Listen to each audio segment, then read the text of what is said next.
ام المومنین حضرت عائشہ صدیقہ رضی اللہ تعالی عنہا بنت صدیق اکبر، محبوب رب العالمین، تمام مومنوں کی ماں، فقیہہ، محدثہ، جن کا ذکر آ جائے، جن کا نام آ جائے، مومنوں کی آنکھیں جھک جاتی ہیں، مومنوں کی گردنیں جھک جاتی ہیں،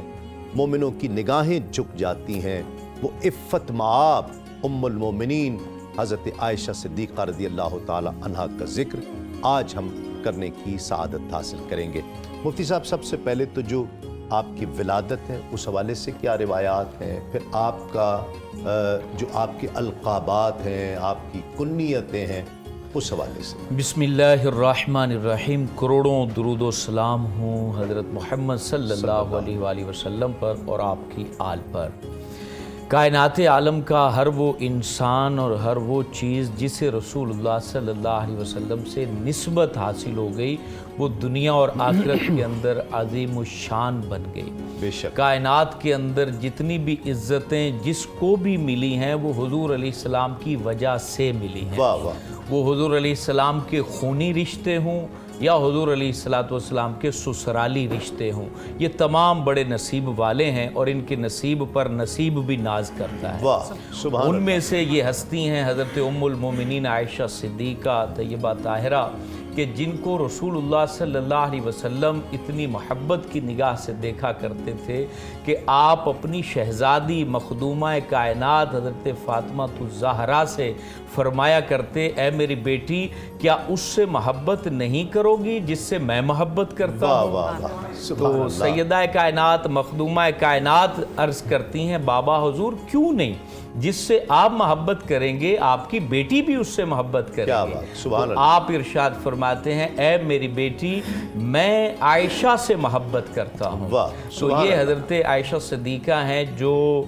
مکہ پاک میں ہی آپ کی ولادت ہوتی ہے، اور یہ وہ ہستی ہیں کہ جن کے ماں باپ نے بھی ہجرت کی، انہوں نے خود بھی ہجرت کی اور ان کے بھائیوں نے بھی ہجرت کی، یعنی یہ پورا گھرانہ ہجرت کر کے حضور علیہ السلام کے نام پر مدینے آنے والے ہیں۔ بے شک۔ اب ان کی عمر کے اندر اختلاف پایا جاتا ہے۔ بعض مورخین نے آپ کی عمر جو آپ کے نکاح کے وقت تھی وہ 6 سال کہی ہے اور رخصتی کے وقت جو ہے 9 سال کہی ہے، لیکن بعض محققین نے اس کے اوپر مزید تحقیق فرمائی ہے کہ جب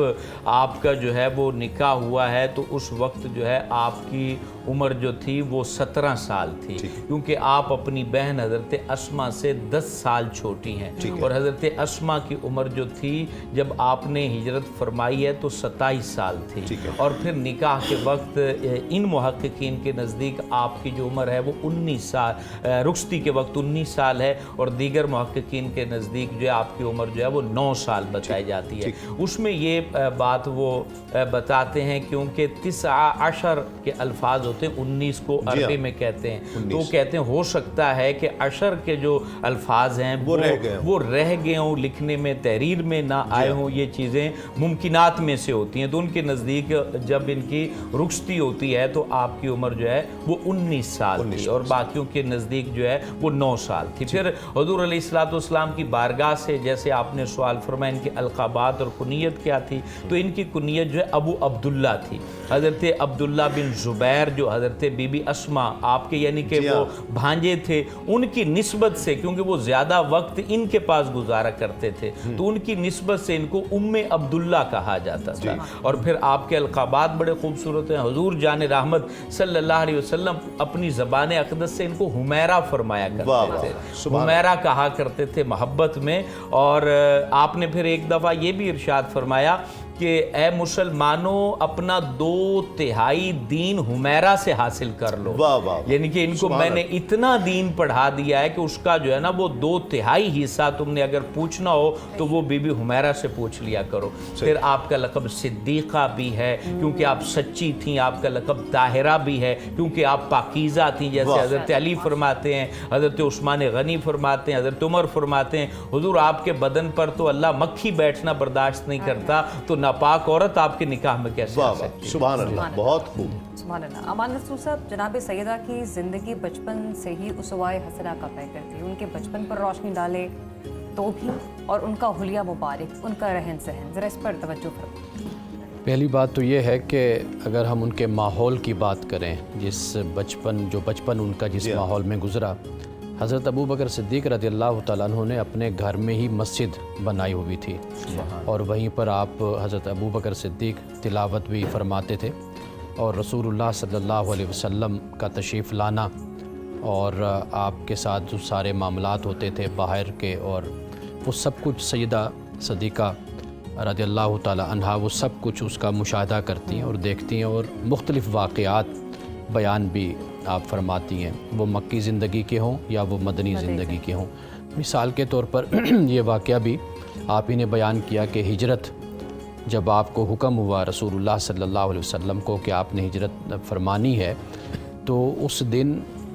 رسول اللہ صلی اللہ علیہ وسلم سب سے پہلے حضرت ابوبکر صدیق رضی اللہ تعالیٰ عنہ کے پاس آئے تھے، تشریف لائے تھے، اور سیدہ اس بات کو صدیقہ رضی اللہ تعالیٰ عنہ بیان فرماتی ہیں کہ آپ تشریف لائے تو آپ نے میرے والد کو یہ کہا کہ مجھے اللہ تعالیٰ نے ہجرت کا حکم دیا ہے۔ تو حضرت ابوبکر صدیق رضی اللہ تعالیٰ عنہ سے پھر یہ آپ نے یہ عرض کی، یا رسول اللہ صلی اللہ علیہ وسلم آپ کو ہجرت کا حکم ہوا تو کیا کسی کے ساتھ جانے کا بھی ذکر ہوا؟ تو رسول اللہ نے فرمایا کہ بالکل، اللہ نے فرمایا کہ ابو بکر کو لے کر جاؤ ساتھ۔ تو کہتی ہیں کہ میرے والد نے پھر پوچھا کہ یا رسول اللہ کیا اللہ نے میرا نام لے کر کہا کہ بھئی ابو بکر کو لے کر جاؤ؟ تو رسول اللہ صلی اللہ علیہ وسلم نے فرمایا کہ ہاں بالکل، اللہ تعالیٰ نے تمہارا نام لے کر کہا ہے کہ بھئی ابو بکر کو ساتھ لے کر جاؤ۔ سبحان اللہ۔ تو پھر یہ بھی بیان کرتی ہیں حضرت عائشہ صدیقہ رضی اللہ تعالیٰ عنہ کہ آپ نے کچھ اشرفیاں یا جو درہم تھے وہ آپ نے کچھ چھپا کر اپنے پاس رکھے ہوئے تھے۔ تو حضرت ابو قحافہ اس وقت تک تو غالباً مسلمان نہیں ہوئے تھے، تو وہ نابینا تھے، تو وہ ان کو جو انہوں نے کہا کہ بھئی تم ایسا تو نہیں نا کہ گھر سے سب کچھ لے کر جا رہے ہو، تو آپ نے پھر حضرت ابوبکر صدیق نے وہ جو کنکریاں تھیں یا پتھر تھے ان پر اپنے والد کا ہاتھ لگوایا کہ دیکھو یہ سارا کچھ گھر میں موجود ہے، آپ فکر نہ کریں۔ تو وہ اس طرح آپ گھر سے پھر وہ جو مال تھا وہ آپ لے کر آپ گھر سے گئے۔ تو سیدہ عائشہ صدیقہ رضی اللہ تعالیٰ عنہا ہی بیان کرتی ہیں کہ جب اسلام قبول کیا اس وقت ہزاروں میں میرے والد کے پاس درہم تھے، لیکن اسلام قبول کرنے کے بعد وہ سب کچھ میرے والد نے اللہ کی راہ میں قربان کر دیا۔ تو ایسے بہت سے واقعات ہیں جو سیدہ عائشہ صدیقہ رضی اللہ تعالیٰ عنہا کے صاحب، اس پورے ہی گھرانے کا ہجرت میں بہت اہم کردار رہا۔ حضرت آسمہ کا بھی ہم دیکھتے ہیں، حضرت عائشہ کا بہت اہم کردار رہا ہے ہجرت میں، کیا فرماتے ہیں؟ دیکھیں جی، سب سے پہلی بات تو یہ ہے کہ جو آیات تخیر ہیں اور آیت تطہیر ہے، اگر آپ اسی کو دیکھ لیں، اس کے اندر دو چیزیں بڑی میں اہم دیکھتا ہوں۔ ایک تو جو جملہ آتا ہے نا، اجرہا مرتین، دوہرا اجر تمہارے لیے، ایک تو یہ چیز بڑی اہم ہے، اور دوسری جو فرمایا نا یا نساء نبی لستن کا حد من النساء ان اتقیتن، تو یہ بھی چیز بڑی اہم ہے کہ ان کو کہا گیا کہ پوری کائنات میں کوئی ایسی عورتیں ہی نہیں ہیں جیسے ازواج مطہرات کا جو مقام ہے۔ سبحان اللہ۔ اور یقیناً ازواج مطہرات کے اندر حضور نبی کریم صلی اللہ علیہ وسلم کے حرم میں کمواری بن کر ام المومنین سیدہ عائشہ صدیقہ رضی اللہ تعالی عنہا تشریف لائیں، اور خود کہتی ہیں کہ مجھے بڑا فخر ہوتا تھا، بڑا ناز ہوتا تھا ام المومنین سیدہ خدیجۃ الکبریٰ رضی اللہ تعالی عنہا کی سیرت طیبہ پر، جب حضور صلی اللہ علیہ وسلم ان کا ذکر فرماتے تھے۔ واہ۔ اب بات یہ ہے کہ جیسے ابھی پہلے ذکر ہو رہا ہے کہ ام المومنین سیدہ عائشہ صدیقہ رضی اللہ تعالی عنہا کا جو علمی مقام ہے، بہت سارے جو حضرات صحابہ اکرام، حضرت ابو موسیٰ اشعری کی روایت ہے مسلم میں کہ جب بھی کوئی ایسا مسئلہ پیش آ جاتا تو ہم فوراً ام المومنین سیدہ عائشہ صدیقہ رضی اللہ تعالیٰ عنہ کی بارگاہ میں آتے اور وہاں سے وہ مسئلہ حل ہو جاتا۔ دیگر بھی بہت سارے حضرات صحابہ اکرام سے روایات موجود ہیں، یقیناً حضرت ابوبکر صدیق ہوں یا صدیقہ کائنات ہوں، حضرت عبداللہ ابن عمر کی روایت ہے، اس طرح حضرت عمرو بن عاص کی روایت ہے کہ وہ کہتے ہیں کہ میں نے خود حضور نبی کریم صلی اللہ علیہ وسلم سے غزوے سے واپسی پہ پوچھا کہ یا رسول اللہ صلی اللہ علیہ وسلم کائنات میں سب سے زیادہ آپ کو محبوب کون ہے؟ تو آپ نے حضرت عائشہ صدیقہ رضی اللہ تعالیٰ عنہا کا نام لیا، اور پھر وہ کہتے ہیں میں نے عرض کیا کہ مردوں میں کون؟ تو اس پر فرمایا ان کے باپ یعنی حضرت ابوبکر صدیق رضی اللہ تعالیٰ عنہ۔ تو یقیناً یہ بچپن سے ہی جس گھرانے میں آنکھ کھولی وہاں پہ انہوں نے ایمان ہی دیکھا، تقوی ہی دیکھا، پاکیزگی ہی دیکھی، عفت ہی دیکھی، عصمت ہی دیکھی۔ تو ان کا جو شان اور مقام ہے وہ خود فرمایا کرتی تھی میں تو کبھی سوچا بھی نہیں کرتی تھی کہ ایسا ہوگا جیسے ہو گیا. یعنی آیات ایسے نازل ہوئیں اور اس کے اوپر ایسی عظمت ایسی شان. اور یہ جو جملہ میں نے شروع میں کہا لستن کاحد من النساء، یہ بہت بڑا جملہ ہے.